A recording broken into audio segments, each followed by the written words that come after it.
জাতীয় সড়কে জেলা পরিষদের টোল প্লাজা। আসানসোলের কুলটিতে আজব ঘটনা। কেন্দ্র পরিবহন মন্ত্রক ঘোষিত 419 নম্বর জাতীয় সড়ক রাস্তাটি ডাবল লেন করার কাজ শুরু হবে।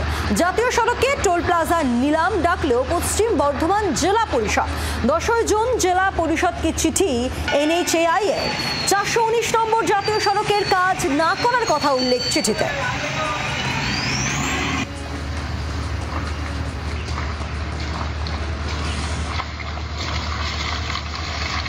হাইওয়ে অথরিটি অফ ইন্ডিয়া তাদের সাথে তারা একটি বিজ্ঞপ্তি জারি করেছিল এবং সেই বিজ্ঞপ্তি অনুসারে ডিএমের সাথে কথাবার্তা হওয়ার পরেও দেখা যাচ্ছে যে টোল ট্যাক্সের ওখানে আলাদা করে আবার ঘর বানিয়ে দিচ্ছে জেলা পরিষদ থেকে। এটা থেকেই প্রমাণ হয় যে এই যে সরকার, মমতা ব্যানার্জির সরকার, এই টিএমসি সরকারের আমলে কেউ কাউকে মানে না। আমি এটা অনুরোধ করব ডিএম সাহেবকে এই বিষয়টি দেখতে এবং যে নিয়ম করা হয়েছে বা যে নির্দেশ দেওয়া হয়েছে হাইওয়ে অথরিটি থেকে সেটা যেন মেনটেন করা হয়। পরিষদের বক্তব্য কি এবং সিপিএম এর বক্তব্য কি শুনবো। রাস্তাটা যদি ভেঙে যায়, খারাপ হয়ে যায়, আমাদেরই করতে হবে যতক্ষণে এনএইচ করে যাই করতে কিন্তু আমাদের। কিন্তু আপনি যে চাপ করছেন, আপনি তো টেন্ডার থেকে টোল পাঠাবেন।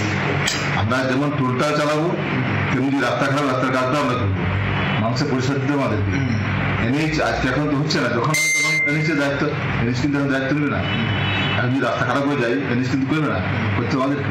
সুতরাং এনএইচে ওনার দায়িত্ব নেবে না, কিন্তু টোলের ওনার অধিকার এখন কিছু নেই। টোল মানুষ বন্ধ করতে বলেন না।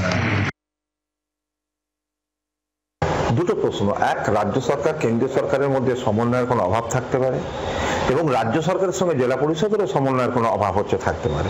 এই ব্যাপারে জেলা শাসক এ সম্পর্কে আবার তিনি জেলা পরিষদের সঙ্গে যুক্ত, তিনি সরকারেরও প্রতিনিধি। এই ব্যাপারটা জেলা শাসকও এড়িয়ে যেতে পারেন না। এবং দ্বিতীয়ত, এই ধরনের দ্রুতগামী কাজ করার প্রচেষ্টা যে জেলা পরিষদ নিল, যেহেতু দলটা তৃণমূল, দুর্নীতির গন্ধ উড়িয়ে দেওয়া যাচ্ছে না। বাংলার আওয়াজ, বাঙালির আবেগ, জি 24 ঘন্টা।